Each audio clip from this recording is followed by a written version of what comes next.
الحمد لله كفى وسلام على عباده الذين اصطفى أما بعد فأعوذ بالله من الشيطان الرجيم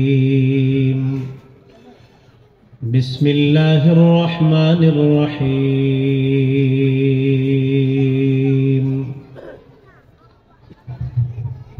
وأقيموا الصلاة وآتوا الزكاة واركعوا مع الراكعين وقال تعالى وأقم الصلاة طرفي النهار وزلفا من الليل إن الحسنات يذهبن السيئات ذلك ذكرى للذاكرين وقال رسول الله صلى الله عليه وسلم لا إيمان لمن لا أمانة له ولا صلاة لمن لا طهور له ولا دين لمن لا صلاة له إنما موضع الصلاة من الدين كموضع الرأس من الجسد أو كما قال عليه الصلاة والسلام اللهم صل على محمد وعلى آل محمد كما صليت على إبراهيم وعلى آل إبراهيم إنك حميد مجيد اللهم بارك على محمد وعلى آل محمد كما باركت على إبراهيم وعلى آل إبراهيم إنك حميد مجيد اللهم إني أعوذ بك من شر لساني ومن شر سمعي ومن شر بصري ومن شر مني অধ্যকার মাহফিলের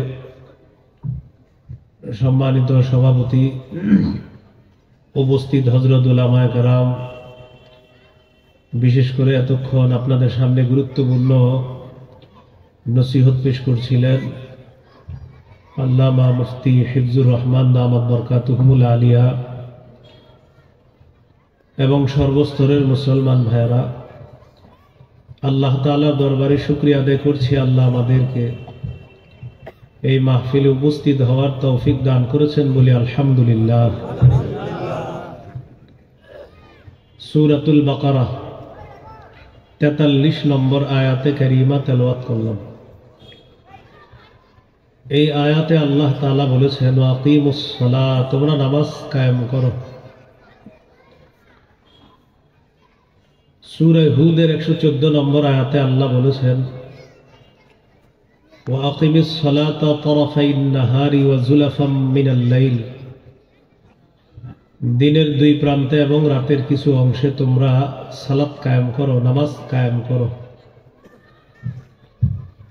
সূরা তাহার 14 নম্বর আয়াতে আল্লাহ তাআলা বলেন ইন্নানি আনাল্লাহ লা ইলাহা ইল্লা আনা ফা'বুদনি ওয়া আকিমিস সালাতা লিযিকরি। আল্লাহ বলেন আমি ছাড়া কোনো ইলাহ নাই, আমার ইবাদত করো, আমার শরণার্থে নামাজ কায়েম করো। সূরা আনকাবুতের 45 নম্বর আয়াতে আল্লাহ বলেন উতলু মা উহিয়া ইলাইকা মিনাল কিতাবি ওয়া আকিমিস সালাহ। নবী আপনি তেলাওয়াত করেন যে ওহী আপনার কাছে পাঠানো হয়, কিতাবের যে ওহী আপনার কাছে পাঠানো হয়, এই ওহী আপনি তেলাওয়াত করেন এবং নামাজ কায়েম করেন। সূরা বাকারার 43 নম্বর আয়াতে আল্লাহ বললেন নামাজ কায়েম করার কথা। সূরা হুদের 114 নম্বর আয়াত, সূরা তাহার 14 নম্বর আয়াত, সূরা আনকাবুতের 45 নম্বর আয়াতে আল্লাহ বললেন নামাজ কায়েম করতে। নামাজ গুরুত্বপূর্ণ ইবাদত। রাসূলুল্লাহ সাল্লাল্লাহু আলাইহি সাল্লাম বলেন, লা ঈমানা লিমান লা আমানাতা লাহ। যার আমানতদারিতা নাই তার ঈমান নাই। ওয়ালা সালাতা লিমান লা তুহুরা লাহ। যার পবিত্রতা নাই তার নামাজ নাই, মানে পবিত্রতা ছাড়া নামাজ হয় না। ওয়ালা দীনা লিমান লা সালাতা লাহ। যার নামাজ নাই তার দ্বীন নাই। ইন্নামা মাওদিউস সালাতি মিনাদ দ্বীন কামাওদিউর রাসি মিনাল জাসাদ। শরীরের মধ্যে মাথার অবস্থান যেমন, দ্বীনের মধ্যে নামাজের অবস্থান তেমন। শরীরের মধ্যে মাথার যেমন অবস্থান, দ্বীনের মধ্যে নামাজের তেমন অবস্থান। মাথা ছাড়া যেমন শরীর অপূর্ণাঙ্গ, নামাজ ছাড়া দ্বীন অপূর্ণাঙ্গ। নামাজ গুরুত্বপূর্ণ ইবাদত। ইবনে মাজার হাদিস 278-279 দুই হাদিসের মধ্যে আছে, قال رسول الله صلى الله عليه وسلم استقيموا فنعما أن تستقيموا واعلموا أن من أفضل أعمالكم الصلاة ولا يحافظ على الوضوء إلا مؤمنون। রাসূলুল্লাহ সাল্লাল্লাহু আলাইহি সাল্লাম বলেন, তোমরা অটল থাকো দ্বীনের উপর। দ্বীনের উপর অটল থাকা কতই না কল্যাণ, কতই না উত্তম। জেনে রাখবা তোমাদের ইবাদতের মধ্যে সবচেয়ে শ্রেষ্ঠ ইবাদত হলো নামাজ। তোমাদের আমল সমূহের মধ্যে শ্রেষ্ঠ আমল হলো নামাজ। মুমিনরা ওযু গুরুত্ব সহকারে করে, ওযু যত্ন সহকারে করে একমাত্র মুমিনরা। তো এই নামাজ কায়েম করতে বলছে আল্লাহ তাআলা। নামাজ কায়েম করা দ্বারা কি উদ্দেশ্য? নামাজ প্রতিষ্ঠিত করা দ্বারা কি উদ্দেশ্য? মৌলিক 5টি উদ্দেশ্য। 1 নম্বর আল মুহাফাজাতু আলা শুরুতিস সালাহ। নামাজের পূর্বে কিছু শর্ত আছে, এই শর্তগুলা গুরুত্ব দেওয়া। 2 নম্বর আল মুহাফাজাতু আলা রুকুই ওয়াস সুজুদ। রুকু সিজদা গুরুত্ব সহকারে ধীরস্থির ভাবে আদায় করা। 3 নম্বর আল মুহাফাজাতু আলাল খুশুই ওয়াল খুজু। খুশু খুজুর সাথে নামাজ পড়া। 4 নম্বর পরিবারকে নামাজের হুকুম করা। 5 নম্বর সমাজের, থানার, জেলার, বিভাগের, রাষ্ট্রের সব মুসলমান যেন নামাজি হয়ে যায়, এই চেষ্টা অব্যাহত রাখা মানে নামাজ কায়েম করা। 1 নম্বর নামাজের পূর্বে যে শর্তগুলো আছে, এই শর্তগুলোর প্রতি যত্নবান হওয়া। শরীর পাক, কাপড় পাক, নামাজের জায়গা পাক, সতর ঢাকা, কেবলামুখী হওয়া, ওয়াক্ত মতো নামাজ পড়া, সময় মতো নামাজ পড়া, নামাজের নিয়ত করা। শরীর পবিত্র আছে কিনা নামাজের পূর্বে একটু চেক করা। আমার শরীরটা পবিত্র আছে কিনা এইটা মানিও নামাজ কায়েম করা। সূরা মাইদার 6 নম্বর আয়াতে আল্লাহ বলেন, ইয়া আইয়ুহাল্লাযীনা আমানু ইযা কুমতুম ইলাস সালাহ ফাগসিলু ওয়ুজুহাকুম ওয়া আইদিয়াকুম ইলাল মারাফিকি ওয়ামসাহু বিরুউসিকুম ওয়া আরজুলাকুম ইলাল কা'বাইন। আল্লাহ তাআলা বলেন, হে ঈমানদারগণ, যখন তোমরা নামাজের ইচ্ছা করো, মুখমণ্ডল ধৌত করো, 2 হাত ধৌত করো, মাথা মাসাহ করো, 2 পা ধৌত করো। ওযুর 4 ফরজ চলে আসছে। তাহলে ওযু না থাকলে ওযু করা, গোসল ফরজ হলে গোসল করা। আল্লাহ তাআলা বলেন, ওয়া ইন কুনতুম জুনুবান ফাত্তাহহারু। যদি তোমরা জুনুবী হও, অপবিত্র হও, তাহলে ভালোভাবে পবিত্রতা অর্জন করো। সহিহ বুখারীর বর্ণনা 6956 নম্বর হাদিস। عن أبي هريرة عن النبي صلى الله عليه وسلم قال لا يقبل الله صلاة أحدكم إذا أحدث حتى يتوضأ। রাসূলুল্লাহ সাল্লাল্লাহু আলাইহি সাল্লাম বলেন, তোমাদের মধ্যে কোন ব্যক্তির সালাত আল্লাহ তাআলা ততক্ষণ কবুল করেন না যতক্ষণ সে ওযু না থাকলে ওযু না করবে, ততক্ষণ তার সালাত আল্লাহ তাআলা কবুল করেন না। তিরমিজির হাদিস, 4 নম্বর হাদিস।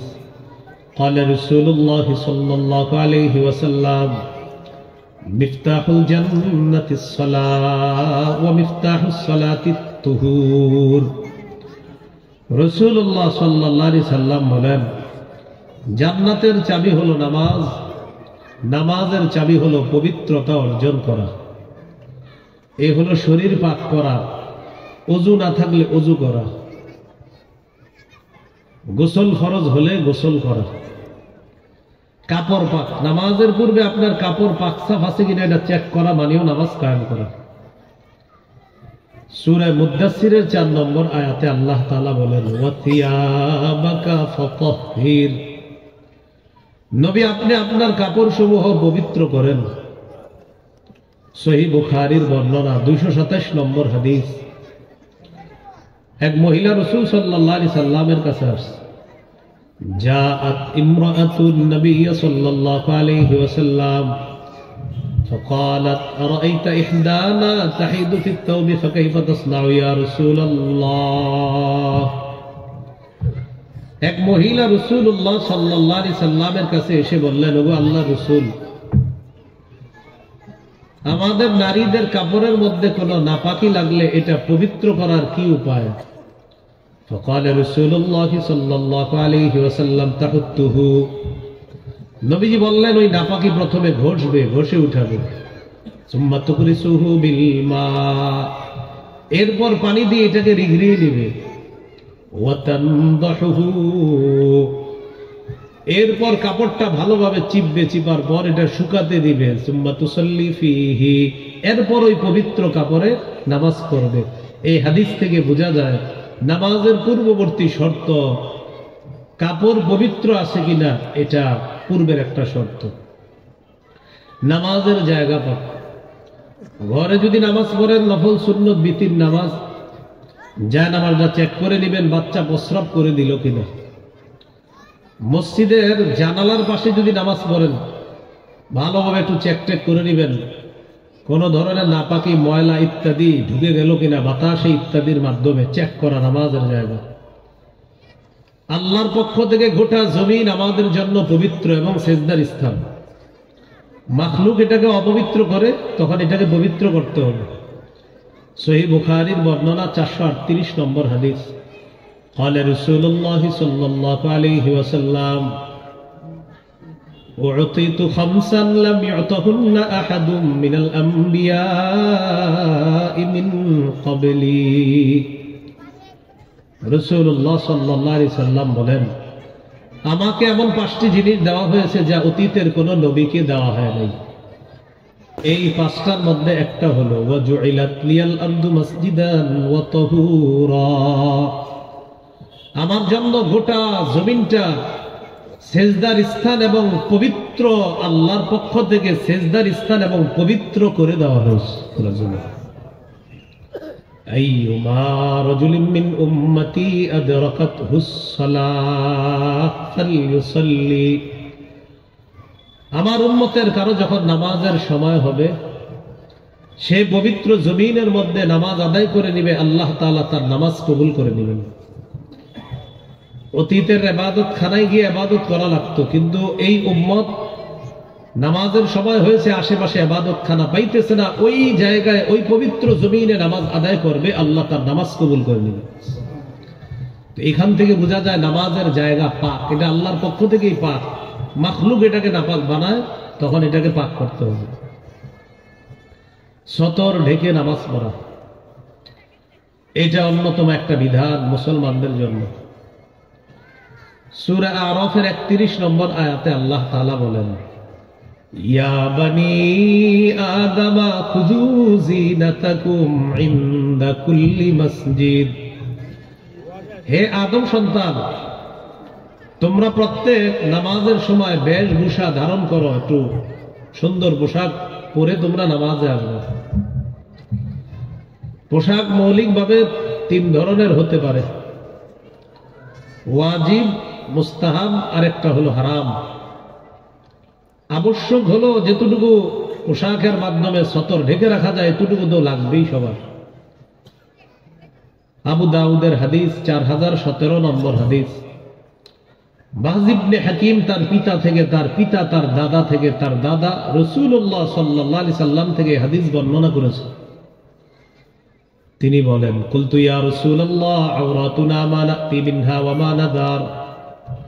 হুজুর, সতর কতটুকু অংশ ঢেকে রাখতে হবে আর কতটুকু অংশ ঢেকে না রাখলে চলবে, কাদের সামনে সতর ঢাকতে হবে আর কাদের সামনে না ঢাকলে হবে, মাসালা জানতে চাই।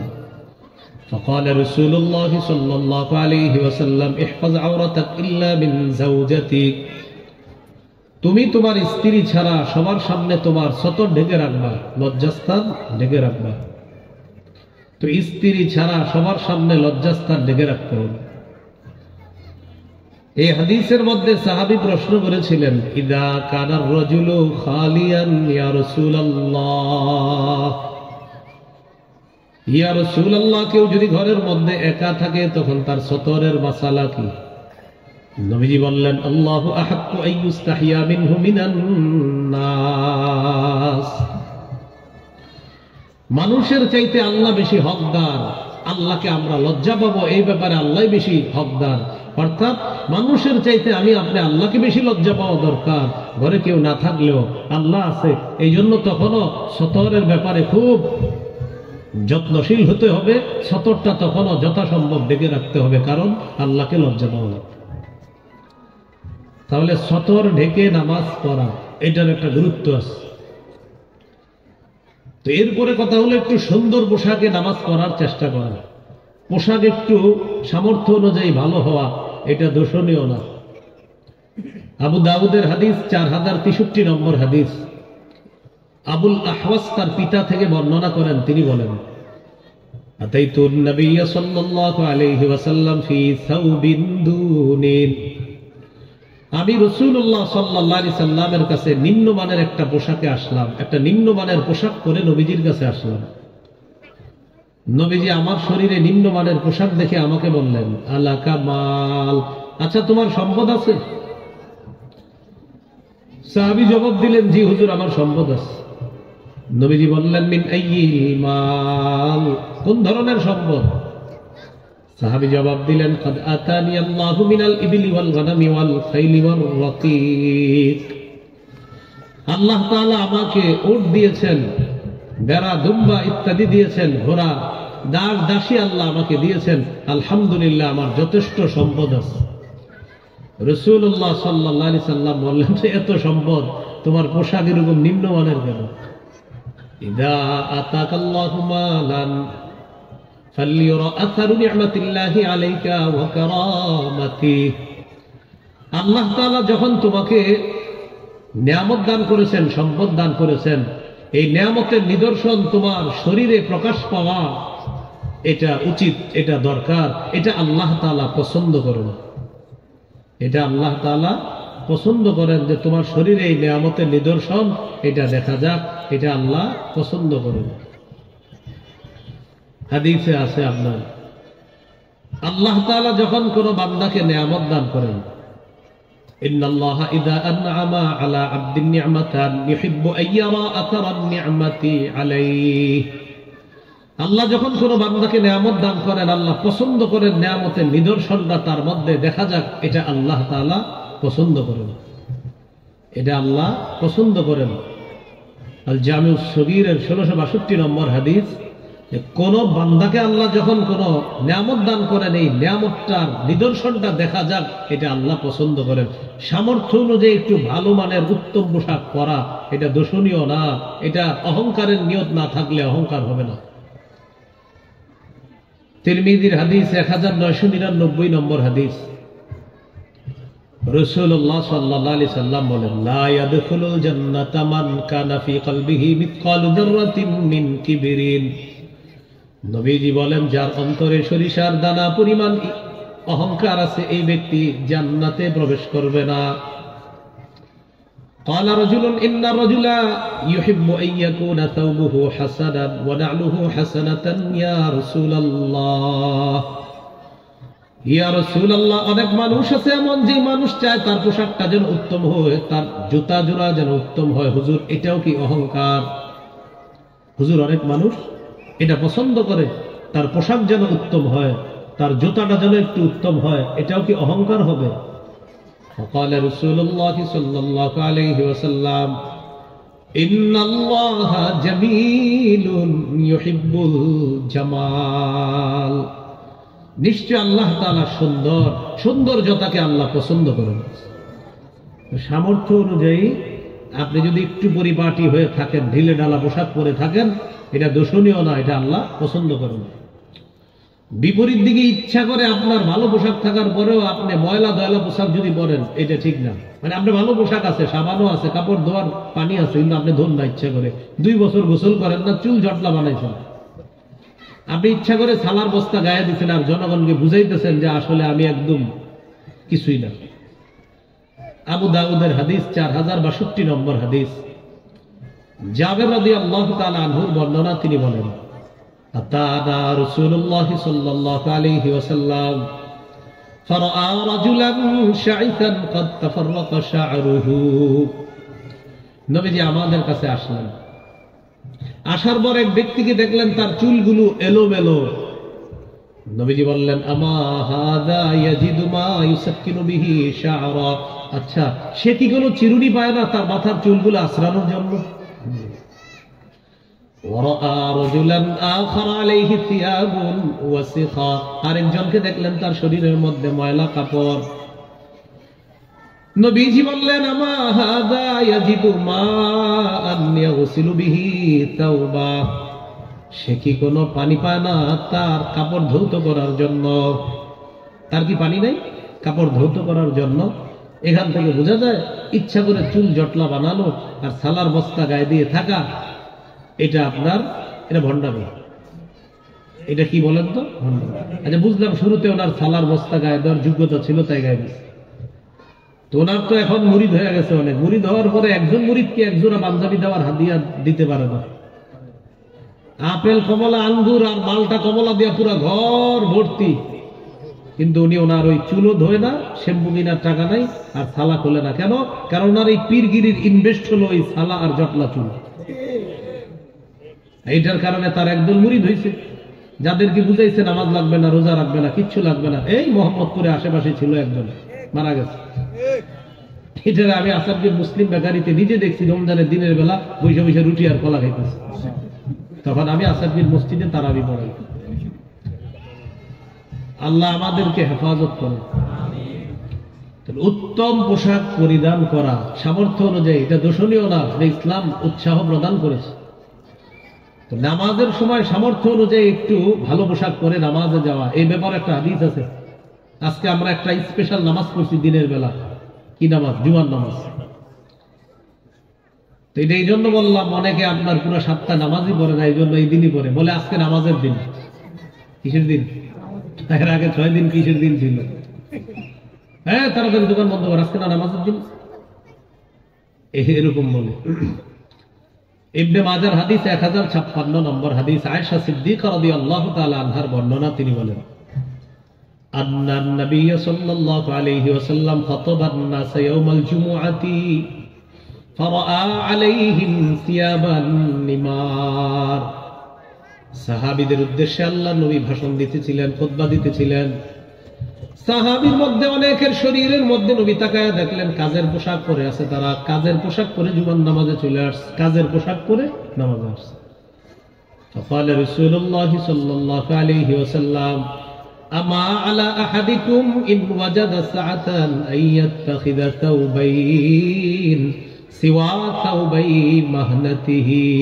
তোমাদের মধ্যে যাদের সামর্থ্য আছে তারা কাজের পোশাকে যে কাজটা করে, তারা পোশাক পরে যে কাজ করে, কাজের পোশাক পরে যেই কাজ করে, কাজ করার পর ওই পোশাকের পরিবর্তে জুমার জন্য আরো 2 জোড়া পোশাক রাখবে, যেন ভালো পোশাক পরে তারা জুমার সালাতে আসতে পারে। এই হাদিস থেকে বোঝা যায় জুমা ঈদের নামাজে একটু উত্তম পোশাক পরে যাওয়া। আর সূরা আরাফের 31 নম্বর আয়াতে আল্লাহ বললেন একটু বেশভূষা ধারণ করে সালাতের মধ্যে যাওয়া। এজন্য আমরা একটু পরিপাটি হয়ে আল্লাহর দরবারে আমরা যেন দাঁড়াতে পারি। আল্লাহ তৌফিক দান করুন। শরীর পাক, কাপড় পাক, নামাজের জায়গা পাক, সতর ঢেকে নামাজ পড়া, কেবলামুখী হওয়া, কেবলামুখী হয়ে নামাজ পড়া। মুসাফির যারা তাদের জন্য তো কেবলার মাসালা আছে। এই জন্য অপরিচিত কোথাও গেলে আপনি নির্ণয় করতে হবে কাবা, তারপর নামাজ পড়বেন। এমন জায়গায় গেছেন যাওয়ার পর আপনার মনে হবে এটা পশ্চিম, মানে আপনি একটা দিককে পশ্চিম মনে হয়েছে, নামাজ 3 রাকাত 2 রাকাত পড়ার পরে ঘরের মালিক এসে কয় আহা আপনি তো পূর্ব দিকে ফিরে নামাজ পড়ছেন। এই জন্য মনে হইলেই দাঁড়ায় যায় না। এরপরে মাসালা আছে যেখানে আপনার কোনো মানুষ পাবেন না, সেখানে তাহাজ্জুদ মাসালা আছে। কিন্তু আপনি যেখানে মানুষ আছে আশেপাশে লোকালয়, আর এখন মাশাআল্লাহ বাংলাদেশে মোটামুটি লোকালয় সব জায়গায় গেলেন, কাউরে একটু জিজ্ঞাসা করে নেবেন যে আমি নামাজ পড়বো কেবলা কোনটা। বাইতুল মুকাররম কতবার যাই, কিন্তু বাইতুল মুকাররমের দক্ষিণ গেটটা আমার কাছে পশ্চিম মনে হয়। বাইরে গেলে আবার ঠিক আছে সব, কিন্তু ভিতরে ঢুকলে আমার মনে হয় দক্ষিণটারে পশ্চিম। লালবাগ 11 বছর আছি, কেল্লাটা ভিতরে ঢুকলে কেল্লার মসজিদের যে আপনার কাবাটা, এই কাবা আমার কাছে উত্তর মনে হয়, আর দক্ষিণ দিকটাকে মনে হয় পশ্চিম দিক। অথচ কেল্লার পশ্চিমেই শরীফিয়া মাদ্রাসা, যে মাদ্রাসার সাথে আমি সম্পৃক্ত আছি, আমার ওখানে তাফসীর করি। প্রত্যেকে কেল্লা থেকে পশ্চিমে, ওটার ভিতরে ঢুকলে পশ্চিমকে মনে হয় উত্তর। এই জন্য কোথাও গেলে আপনি কাবা নির্ণয় করতে হবে, কেবলা কোনটা এটা নির্ণয় করে নামাজ পড়বেন। এটা নির্ণয় করে নামাজ পড়া মানেও নামাজ কায়েম করা। 17-18 মাস রাসূল সাল্লাল্লাহু আলাইহি সাল্লাম বাইতুল মুকাদ্দাসের দিকে ফিরে নামাজ পড়ে, মনটা চায় কাবার দিকে ফিরে নামাজ পড়তে, আর খালি আকাশের দিকে তাকায়। আল্লাহ তাআলা সূরা বাকারা 148-149 নম্বর আয়াত নাযিল করে দিলেন। قد نرى تقلب وجهك في السماء।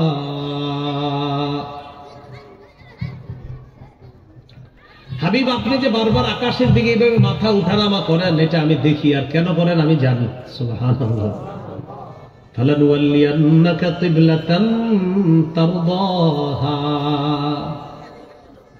অবশ্যই অবশ্যই আমি আপনাকে আবার ফিরিয়ে দিব কিবলাতান তারদাহা, ওই কিবলার দিকে যে কিবলাটা আপনার পছন্দ, অর্থাৎ আবার কাবার দিকে আপনাকে ফিরিয়ে দেব। 4 রাকাত ওয়ালা নামাজ নিয়ত করছে বাইতুল মুকাদ্দাসের দিকে ফিরে, 2 রাকাত পড়ছে, বাকি আছে 2 রাকাত। জিবরিল আমিন এসে বললেন ঘুরে যান, বাকি 2 রাকাত কাবার দিকে ফিরে পড়েন। তো 4 রাকাতের 2 রাকাত বাইতুল মুকাদ্দাসের দিকে, 2 রাকাত আপনার কাবার দিকে। জন্য মসজিদটাকে বলা হয় মসজিদু জিল কিবলাতাইন, 2 কিবলার মসজিদ। একই নামাজ 2 কিবলার দিকে ফিরে পড়েছিলেন। এই জন্য কিবলামুখী হয়ে নামাজ পড়া, এটাও নামাজ কায়েম করা, সময় মতো নামাজ পড়া গুরুত্বপূর্ণ ইবাদত। সূরা নিসার 103 নম্বর আয়াতে আল্লাহ তাআলা বলেন ইন্নাস সালাতা কানাত আলাল মুমিনিনা কিতাবাম মাওকুতা। নিশ্চয়ই নামাজ মুমিনদের উপর সময় মতো ফরজ। মুমিনদের উপর সময় মতো নামাজ পড়া ফরজ। মুমিনদের উপর সময় মতো নামাজ পড়া ফরজ। এই কথা খুব গুরুত্ব দেওয়া। মাহফিলের দিনও কিন্তু নামাজ ফরজ। কিসের দিন? বিভিন্ন জায়গায় মাহফিলের দিন সবাই এত আবেগী হয়ে যায়। নামাজ একটা যে গুরুত্বপূর্ণ ইবাদত, মানে হুজুর আসবে, রিসিভ করতে হবে, এই এক হতাশায় নামাজ কি জানি হয়ে যায়, এক একটা বিষয় থাকে। আর বিভিন্ন এলাকায় যুব সমাজের যদি বিশাল আয়োজন থাকে, আপনার 20-30টা মোটর সাইকেল যায় হুজুরে রিসিভ করতে। আর ঘটনাচক্রে এটা যদি মাগরিবের সময় হয়, টেনশনে পড়ে মসজিদে ঢুকবো না হুজুরে রিসিভ করবো, কোনটা করবো? নামাজ যাক, হুজুর না যাক। মাগরিবের সময় কি বেশিক্ষণ থাকে? 4 মাযহাবেরই তো ফতোয়া মাগরিবের আযানের পর বেশি দেরি না করা। আমাদের হযরত আছে এখানে, আমাদের বাংলাদেশের মসজিদগুলো আমি কি এক অবস্থা, আপনার মাগরিবের আযানের পরে এখন লম্বা সময় দেরি করা হচ্ছে। আর এটা বিভিন্ন জায়গায় বলতেছে ওজোর, ওজু ইস্তেঞ্জা। তো ঠিক আছে, যেখানে ওজু ইস্তেঞ্জাখানা সমস্যা সেখানে ওজোর, যেখানে সমস্যা না। এই জন্য আমি আগে লক্ষ্য করছি 10-12 বছর আগেও আমাদের দেশে মাগরিবের আজানের আগে মুসল্লি চলে আসতো, কিন্তু এখন আজানের আগে আসে না, কারণ সবার আকীদা তৈরি হয়ে গেছে আজানের পরেও লম্বা সময় পাওয়া যায়, আস্তে আস্তে যাই। বাকি এটা আমি চূড়ান্ত কথা বলতেছি না, আমার হুজুর আছে এখানে। মাগরিবের আজানের পরে 4 মাযহাবের ফতোয়াটা কি? মাগরিবের আজানের পরে লম্বা সময় দেরি করা হচ্ছে, বিভিন্ন জায়গায় আবার অপেক্ষা করা হয়, হুজুর আসলে জামাতে দাঁড়াবে। কে বলছে আপনার অপেক্ষা করতে? আপনি জামাত পড়ে ফেলেন, তিনি আসুক, তিনি কোথাও নামাজ পড়ে ফেলবেন। তো মাগরিবের সময় বেশিক্ষণ থাকে না, রিসিভ করতে যায় হুজুরে, বাস রিসিভ করছে, নামাজ পড়ে না। অনেকেই নামাজ পড়ছেন, ইন্নালিল্লাহ, আবেগে ভুলে গেছে। মুমিনদের উপর সময় মতো নামাজ পড়া ফরজ। সহিহ বুখারীর বর্ণনা 527 নম্বর হাদিস, আব্দুল্লাহ ইবনে মাসউদ রাদিয়াল্লাহু তাআলা আনহুর বর্ণনা, তিনি বলেন, সাআলতু রাসূলুল্লাহ সাল্লাল্লাহু আলাইহি ওয়াসাল্লাম আইয়ুল আমালি আহাব্বু ইলাল্লাহ। রাসূলুল্লাহ সাল্লাল্লাহু আলাইহি সাল্লামকে প্রশ্ন করলাম, আল্লাহর কাছে সবচেয়ে পছন্দনীয় আমল কোনটি? নবীজি বললেন, আসসালাতু আলা ওয়াক্তিহা, সময় মতো নামাজ পড়া। সবচেয়ে পছন্দনীয় আমল সময় মতো নামাজ পড়া। শীতকালে জোহর, আসর, মাগরিবটা আমরা সবাই খুব গুরুত্ব দিব। জোহরের পরেও বেশি সময় থাকে না, আসরের পরে তো থাকেই না সময়, আর মাগরিবের সময় তো বেশিক্ষণ নাই। তাহলে জোহরের পরে দেখবেন খাবার খাইতে বসছেন দুপুরে, একটু পরে আসরের আজান দিয়ে দিচ্ছে। আসরের পরে একটু চা খাইতে গেছেন, বাস ঘুরতে দেরি আবার মাগরিবের আজান দিয়ে দিচ্ছে। তো এই জন্য আসরের নামাজের আজানের পরে যারা ব্যবসায়ী আছেন, দেরি করবেন না, বেশিক্ষণ সময় মতো নামাজটা পড়ে নেন। মা বোনরা রান্নায় বসে আরেকটু পরে পড়ি, আরেকটু পরে পড়ি, ইচ্ছা করে সূর্যটা হলুদ বানায়। আবু দাউদের হাদিস, 413 নম্বর হাদিস, রাসূলুল্লাহ সাল্লাল্লাহু আলাইহি সাল্লাম বলেছেন, তিলকা সালাতুল মুনাফিকিন, তিলকা সালাতুল মুনাফিকিন, তিলকা সালাতুল মুনাফিকিন। এটা মুনাফিকের নামাজ, এটা মুনাফিকের নামাজ, এটা মুনাফিকের নামাজ। যে ব্যক্তি ইচ্ছা করে সূর্য হলুদ বানায়, এরপর লাকার আরবা, কোন মতে 4টা ঠোকর দিয়ে 4 রাকাত আসর পড়ে, নবী বললেন এটা মুনাফিকের নামাজ। তাহলে এই ভুলটা আমরা করব না। ওজোরের মাসালা তো ভিন্ন, কিন্তু কি ওজোর? আপনি রান্না করতে গিয়ে আপনি ইচ্ছা করে দেরি করতেছেন, আপনি এখানে আছেন, আপনি আরেকটু পরে পরে মোবাইল চালাইতেছেন বৈশা বৈশা, এটা কোনো ওজোর হলো বলেন? এই ওজোরে আপনি সূর্য হলুদ করছেন না। সময় মতো নামাজ পড়া। আল্লাহ তাআলা আমাদেরকে তৌফিক দান করেন। এই জন্য আল্লাহ তাআলা সূরা বাকারার 238 নম্বর আয়াতে বলেছেন, হাফিজু আলাস সালাওয়াত, তোমরা নামাজ সমূহের প্রতি যত্নবান হও, ওয়াস সালাতিল উসতা, বিশেষ করে মধ্যম নামাজ। এখানে উদ্দেশ্য আসরের নামাজ। বুখারীর হাদিস দ্বারাও বোঝা যায় কাফেররা নবীজিকে নামাজ পড়তে দিচ্ছিল না। পরে নবীজি বলেছিলেন, মানা আল্লাহু বুয়ুতাহুম ওয়া কুবুরহুম নারা শাগালুনা আন সালাতিল উসতা, আল্লাহ তাদের কবরগুলা, তাদের ঘরগুলা আগুনে পরিপূর্ণ করে দেন, তারা আমাদেরকে আসর নামাজ দেরি করায় হোক। তো ভাই বলছিলাম, শীতকালে জোহর, আসর, মাগরিব এইগুলা কিন্তু আপনার দেরি করবেন একদম। ফজর তো ঠিক আছে, ফজর তো সূর্য ওঠার আগে পড়তে হবে আমাদের, কিন্তু বলছিলাম যে টাইম বেশিক্ষণ থাকে না, কিন্তু জোহরের পরও টাইম নেই, আসরের পরও সময় নেই। তো এই নামাজগুলা সময় মতো পড়বো, বলে ইনশাআল্লাহ। বাংলাদেশ এয়ারপোর্টে আপনি সময় মতো মাগরিব পড়ছেন, মাগরিব পড়ার পর প্লেনে উঠা উমরা হজের উদ্দেশ্যে রওনা করছেন, আল্লাহ তৌফিক দান করেন। রওনা করার পর কিছুক্ষণ প্লেন পশ্চিম দিকে গেছে, যাওয়ার পর দেখেন কি সূর্য এখনো ডুবে নেই। বাংলাদেশে মাগরিব টাইম মতো পড়ে ফেলছে। তো প্লেনে উঠছেন, প্লেন পশ্চিম দিকে গেছে, যাওয়ার পর দেখেন সুবহানাল্লাহ, আল্লাহর কুদরতের নিদর্শন যে সূর্য তো ডুবে নেই এখানে। একটু পরে সূর্য ডুবছে, আবার মাগরিবের সময় হয়েছে। তখন কি করবেন? তখন কি করবো আমরা? একটু আমার সাথে ওলামা হযরত ছাড়া অন্যরা বলেন, ওলামা হযরত বলা প্রয়োজন নেই, বলেন একদিনে 1 ওয়াক্ত নামাজ একবারই ফরজ। একদিনে 1 ওয়াক্ত নামাজ একবারই ফরজ। তো মাগরিব যেহেতু আমরা পড়ে ফেলছি একবার, সেহেতু আবার প্লেনে সময় হলেও আর পড়া লাগবে না। এই হলো সময় মতো নামাজ পড়া, মানে নামাজ কায়েম করা। জীবনে একটা প্রতিজ্ঞা করে ফেলেন, আমার জীবনে আমি সবচেয়ে গুরুত্ব দিব যে কাজটা, সেটা হলো নামাজ। নামাজের ব্যাপারে আমি কোনো ধরনের অলসতা করব না, বলেন ইনশাআল্লাহ। নামাজের নিয়ত করা, এটাও নামাজের পূর্ববর্তী শর্ত। আজকে যারা আমরা মাগরিব পড়েছি, বাসা থেকে এই নিয়ত করে আমরা বের হয়েছি মাগরিব পড়বো, বাস এটা নিয়ত হয়ে গেছে। আলাদা মুখে আবার বলা দরকার নাই, মুখে আবার আলাদা বলার প্রয়োজনীয়তা নাই। এরপরও জানাজার নামাজ আর ঈদের নামাজ ইমাম সাহেবদেরকে একদম পাগল করে ফেলে জাতি। জানাজার নামাজে দাঁড়ায় বলে, হুজুর জানাজার নামাজের নিয়তটা কি? বলতেছে কি জানাজার নামাজের নিয়তটা কি? কি বলতেছে? কি বলতেছে মুখ দিয়ে? জানাজার নামাজের নিয়তটা বলেন হুজুর। উনিও জানতেছে আমি এখন জানাজার নামাজ পড়বো, আবার বলতেছে হুজুর নিয়তটা বলেন।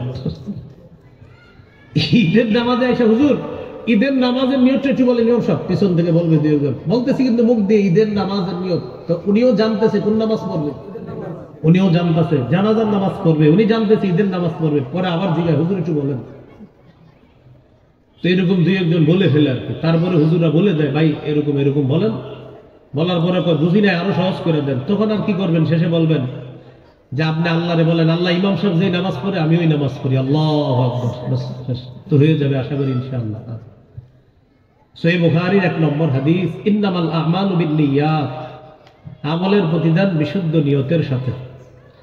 এই হলো নামাজ কায়েম করা দ্বারা 5 উদ্দেশ্যের প্রথম উদ্দেশ্য গেল নামাজের পূর্ববর্তী শর্তগুলা গুরুত্ব দেওয়া।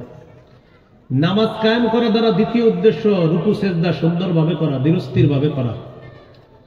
সহিহ বুখারীর বর্ণনা 757 নম্বর হাদিস, রাসূলুল্লাহ সাল্লাল্লাহু আলাইহি সাল্লাম মসজিদে আসছে। এক ব্যক্তি মসজিদে ঢুকে নামাজ পড়ছে। নামাজ পড়ার পর নামাজের সালাম ফিরিয়ে সাল্লামা আলা রাসূলিল্লাহ সাল্লাল্লাহু আলাইহি ওয়াসাল্লাম, নবীজি সাল্লাল্লাহু আলাইহি সাল্লামকে সালাম দিলেন। ফারাদ্দা আলাইহি, নবীজি সালামের জবাব নিলেন। সালামের জবাব দেওয়ার পর নবীজি বললেন, ইরজি ফাসাল্লি ফাইন্নাকা লাম তুসাল্লি, ফিরে যাও, আবার পুনরায় নামাজ পড়ো, তুমি নামাজ পড়োনি। ফারাজা ইউসাল্লি কামা কানা সাল্লা, তিনি আবার আগের মতোই নামাজ পড়ছে। নামাজ পড়ার পর আবার নবীজির এসে সালাম দিছে। নবীজি বললেন, ইরজি ফাসাল্লি ফাইন্নাকা লাম তুসাল্লি, যাও আবার নামাজ পড়ো, তুমি নামাজ পড়ো নাই। তিনি আবার নামাজ পড়লেন। পড়ার পর আবার তিনি ফিরে আসলেন, সালাম দিলেন। নবীজি বললেন, আবার যাও নামাজ পড়ো। এইভাবে 3 বার হওয়ার পর তিনি বললেন, ওয়াল্লাযী বা'আসাকা বিল হাক্কি মা উহসিনু গায়রা ফা'আল্লিমনি ইয়া রাসূলুল্লাহ, ওগো আল্লাহর নবী, আমি এর চেয়ে ভালো নামাজ পড়তে জানি না, আপনি আমারে শিখিয়ে দেন। তো নবীজি বললেন, ইদা কুনতা ইলা সালাহ ফাকাব্বির, যখন তুমি নামাজের ইচ্ছা করবা আল্লাহু আকবার বলে হাত বাঁধবা, সানা পড়বা, ফাতিহা পড়বা, সুম্মা ক্রা মা তায়াসসারা মাআকা মিনাল কুরআন, কোরআনের যেখান থেকে পারো সহজ সেখান থেকে তেলাওয়াত করবা। সুম্মা রকা, রুকু করবা, হাত্তা তাতমাইন্না রাকিআ, ধীরস্থির ভাবে রুকু করবা। সুম্মা রফা রাসাকা মিনার রুকু, এরপর রুকু থেকে মাথা উঠাবা, হাত্তা তা'তাদিলা কাইমা, সোজা হয়ে দাঁড়াবা। আমাদের অনেকে এমনি হাঁটে সোজা, মানে এমনি সোজা হয়ে থাকে, আপনার সাথে কথা বলবে সোজা হয়ে দাঁড়ায় কথা বলে, কিন্তু রুকুতে গেলে আপনার উইঠে এরকম বাঁকা হয়ে থাকে। এইটা করবেন না, সোজা হয়ে দাঁড়াবেন। সুম্মাসজুদ হাত্তা তাতমাইন্না সাজিদা, এরপর সিজদা করবা, ধীরস্থির ভাবে সিজদা করবা। 2 সিজদার মাঝখানে সোজা হয়ে বসবা। এই একজন মানুষ আল্লাহু আকবার, এক সিজদা। 2 সিজদার মাঝখানে সোজা হয়ে না বসে দেখেন, আল্লাহু আকবার এক সিজদা, এই আল্লাহু আকবার বলে উঠেই বাঁকা হয়ে আরেক সিজদার অপেক্ষায় দ্বিতীয় সিজদা দেয়। তো এটা এত বাঁকা হয়ে থাকে, 2 সিজদা মিলে মাঝে মাঝে সিজদা একটা হয়ে যায়। তো এই জন্য সোজা হয়ে বসবেন, এরপরে সিজদা করবেন। আরেকটা হলো ওজোর, আপনার মাথায় সমস্যা, আপনার শরীর বাঁকা, সেটা তো মাসালা, আপনার কেউ কিছু বলবে না, যে আপনি এমনি সুন্দর মানুষ, নামাজে গেলে শুধু এরকম বাঁকা হয়ে থাকেন। এরপর দ্বিতীয় সিজদা করবা। নবীজি বললেন, ইফআল যালিকা ফি সালাতিকা কুল্লিহা, তোমার জীবনে যত রাকাত পড়বা এইভাবে নামাজ পড়বা, তাহলে এটা হবে নামাজ। এই নামাজ নামাজ হয়ে সালাত হয়ে আল্লাহর কাছে যাবে। তো বলছিলাম রুকু সেজদা ধীরস্থির ভাবে করতে হবে। যখন আমরা সুন্নত পড়ব, বিতির পড়ব, নফল পড়ব, তখন আমরা চেষ্টা করব নামাজগুলো একটু লম্বা করতে। একা একা নামাজ, ইমামের পিছনে তো আপনার ইচ্ছা না, ইমাম সাহেব যতক্ষণ নামাজে আছে আমি ততক্ষণ থাকতে হবে, উনি যতক্ষণ দাঁড়াবে আমার দাঁড়াতে হবে, উনি রুকি দিবে যতক্ষণ ততক্ষণ। আর ইমাম সাহেব আমার আপনাকে লক্ষ্য করে নামাজ পড়াবে না, উনি সুস্থ মানুষ, অসুস্থ মানুষকে, উনি সবলকে, দুর্বল, সবার প্রতি লক্ষ্য রেখে ইমামতি করতে হবে। তো আপনি যখন একা একা সুন্নত নফল বিতির পড়বেন, একটু চেষ্টা করবেন লম্বা করতে। আবু দাউদের হাদিস 1449 নম্বর হাদিস, আব্দুল্লাহ ইবনে হুবশিয়িল খাসআমি রাদিয়াল্লাহু তাআলা আনহুর বর্ণনা, তিনি বলেন আন্না রাসূলুল্লাহ সাল্লাল্লাহু আলাইহি ওয়াসাল্লাম সুইলা আইয়ুল আমালি আফযাল, নবীজিকে প্রশ্ন করা হলো, হুজুর আল্লাহর কাছে সবচেয়ে মর্যাদাপূর্ণ আমল কোনটি? فقال رسول الله صلى الله عليه وسلم طول القيام, লম্বা সময় দাঁড়িয়ে থাকা। সুবহানাল্লাহ, নামাজে একটু লম্বা সময় দাঁড়াবো না। এই যে শীতকালে তাহাজ্জুদ পড়তে পারো রাতের বেলা। সহিহুত তারগীবের 630 নম্বর হাদিসে আসছে, রাজুলুন কামা ফি লাইলাতিন বারিদাতিন মিন ফিরাশি ওয়া লিহাফি ওয়া দিসারিহি ফাকামা সুম্মা তাওয়াদ্দা সুম্মা কামা ইলা সালাহ। কোন ব্যক্তি শীতের রাতে ল্যাপ, কম্বল ইত্যাদি ছেড়ে উঠে উযু করে সালাতের মধ্যে দাঁড়ায়, আল্লাহ তাকে দেখে খুশিতে হাসতে থাকে। সুবহানাল্লাহ। লম্বা সময় নামাজে দাঁড়ানো এটা আল্লাহর কাছে মর্যাদাপূর্ণ ইবাদত। এবার আসি রুকু সেজদা। রুকু সেজদা একটু বিলম্ব করব। সহিহুল জামে হাদিসের কিতাব 1671 নম্বর হাদিস, আব্দুল্লাহ ইবনে ওমর রাদিয়াল্লাহু আনহুমা দেখলেন একদিন এক যুবক নামাজ পড়তেছে, নফল নামাজ বা সুন্নত পড়তেছে। ইবনে ওমর রাদিয়াল্লাহু আনহুমা বললেন, আইয়ুকুম ইয়ারিফু হাযা, আচ্ছা তাকে কে চিনে?